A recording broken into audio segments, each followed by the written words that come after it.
Hello, Facebook. I'm going to wait just a moment and see if there's anyone up with me. I know it's late on the East Coast, but I may have some West Coasters out there.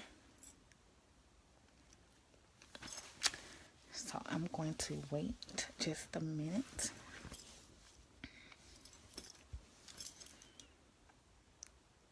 Okay.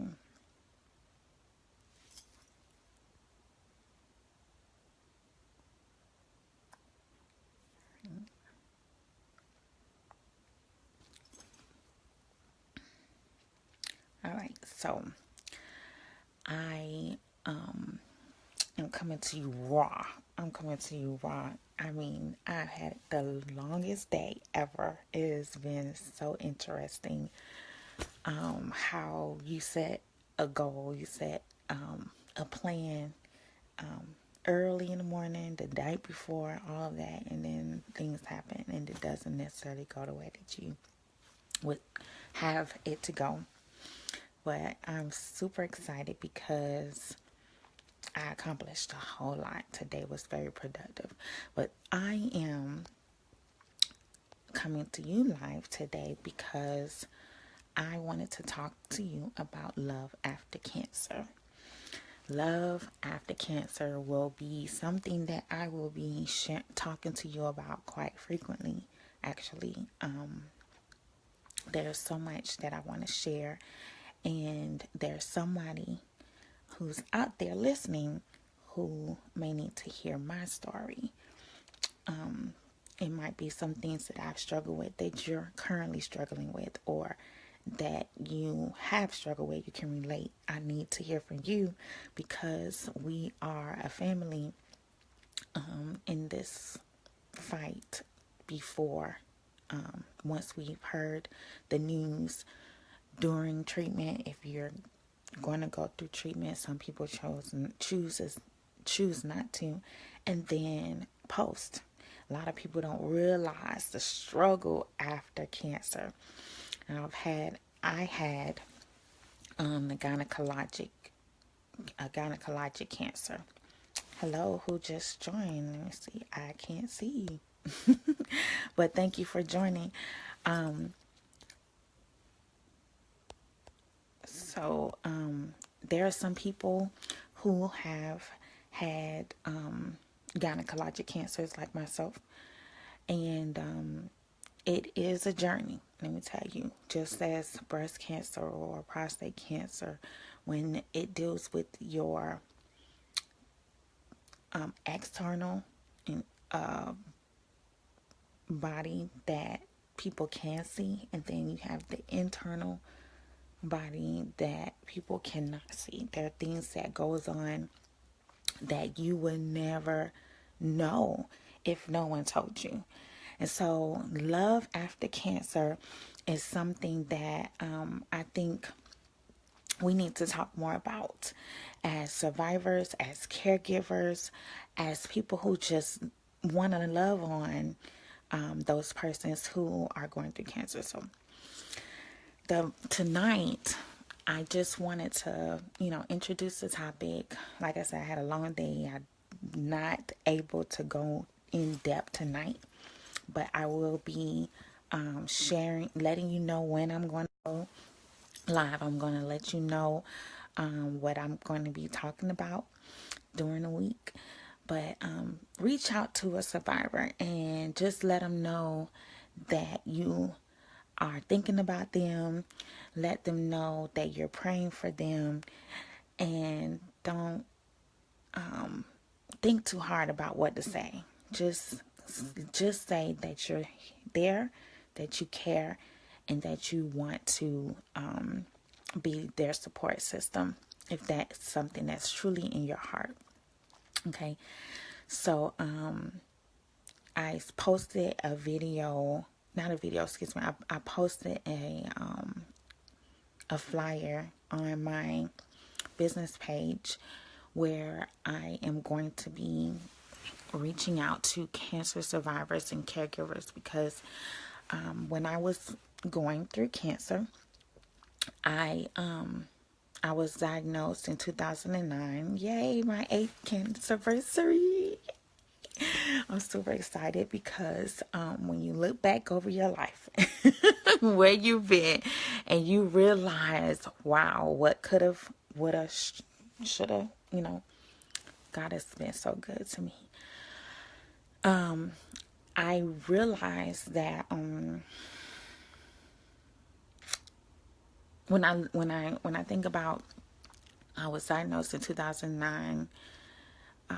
The first part of my journey started in January, actually November 2008, when I started getting sick. And it would not stop.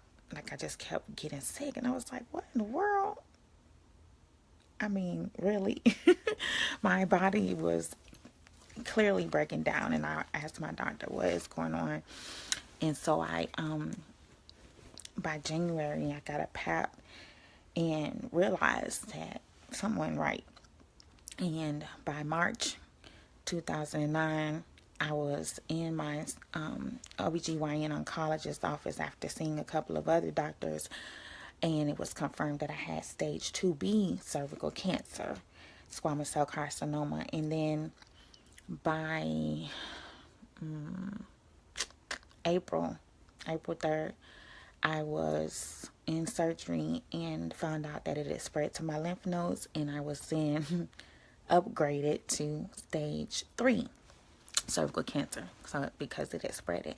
So I just want to be of help to other survivors and caregivers, because when I went through treatment, I was not able to work. I was in excruciating pain, and I worked with little children, and I was not able to do that. I wasn't able to squat, get up and down, and all of that. I could barely walk. So I was out of work for several months, and when I was out of work, I got some assistance, and the money was stolen from me that same night. And I was devastated, but I didn't focus on what I didn't have. I had to focus on healing, and so that's what I did. My mind stayed on healing the entire time. And so that's one reason why I want to help survivors with their utility bills. While you're going through cancer, that's the last thing that I feel should be on your mind, is how you're going to pay your bills. And then it brings back some emotions that are very challenging for me to do it, but I push through. And then I remember having trouble with transportation. My mom, I told her to go to work. I didn't want her sitting at home watching me every day and what I was going through. So I couldn't drive myself to treatment. I was taking treatment an hour away from my home. So that's a 2-hour commute. And then I was hours at the hospital. And at first I was getting assistance, and my transportation was breaking down every day, every single day. And it was hot, and I was getting radiated, and being, hot on the inside and outside. It was just miserable. I was miserable. And I remember going into the doctor, and there was this lady. She was coming for radiation. I can't remember if she had brain cancer. I can't remember, but she was coming for radiation. And I remember being in the office, being in one of the waiting rooms with her, and she was telling me about her experience and how she had to catch the bus and had to walk to get to her treatment. So I was like, God, I'm complaining because my transportation breaking down, but I still make it here some kind of way. They work it out. And then here's a lady who has to walk and catch the bus in the hot sun, and that's worse. So I just was like, gosh, thank you, Lord, that I at least have some transportation. Might not be reliable, but I'm not out in the sun. I'm not walking to my treatment. So I just want to be that support for someone and maybe help with gas at least to get them transportation, and hopefully work with other people who can get survivors to and from their appointments, because my church eventually stepped up and helped me. My church gave help pay my bills. My church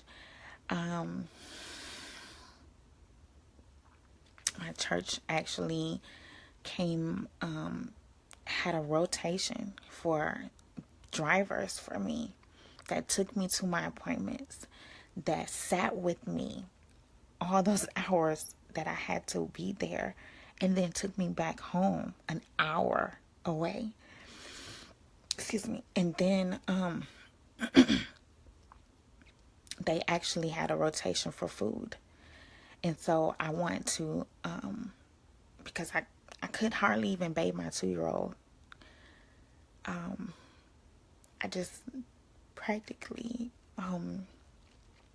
because I was nauseous, I was, just the movement of her getting in the bed made me nauseous and wanting to regurgitate. So it was very challenging for me to move around. And I remember some nights I couldn't even bathe her because I would have to get down on my knees to put her in a tub, and it was painful. So having cancer in my pelvis, my back, my lower back, like the tailbone, it felt like pins and needles was pulling. It felt like it was pulling, and it just hurt. That's all. That's all. It just hurt. And so it just made it very challenging to do everyday things. And then I started realizing how much, we take for granted just trying to get out of the bed. After having surgery and then going right into chemo and radiation, I was just like, God, we take for granted the little things. And so I want to be that support system for survivors and let them know, hey, I may not be able to help you with everything, but I definitely want to be there to help you with maybe providing a meal or 2 or 3 for you and your family. I want to be that support system that'll be there for getting you to and from your appointments. I want to be that support system that's going to be there to help you with your utility bills. So you don't have to think about that kind of stuff. And so your mind could be focused on healing, because I truly believe that your mind is just that powerful, that you can heal yourself. I just believe that we have that power. But if we are worried and focused on how we're going to make it happen, that makes it a lot harder. So that's basically it. Love after cancer. My love for life has changed. My love for others, understanding that there is a true meaning of, there's agape love out there, God's love. There are people who love you who don't know you. There's people who love you who you've never met before. And when you meet them and they love you for real, that's the kind of love that I experienced in 2009. And I am so grateful. My life has never been the same. And I've become a better person because of it. So, love after cancer has so many meanings. I'm looking forward to sharing it with you. Please contact me if you have any questions. If you know of a survivor in your area who I can be a blessing to. My business is Serenity, Courage, and Wisdom. You can like my page. And I'm also going to be partnering with one of my coworkers who recently supported my jewelry business. She is buying earrings. It doesn't have to be these.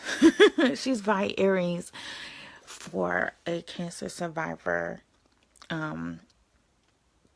There's a group of people who have gotten together and they're buying lipstick and earrings for survivors, and they have these bags and they're putting them together, and I am going to be donating jewelry to this cause. And you may be interested in purchasing a pair of earrings, so just reach out to me in these efforts. I know that we can make a difference one person at a time.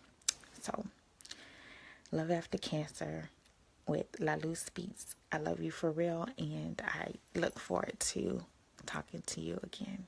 Take care.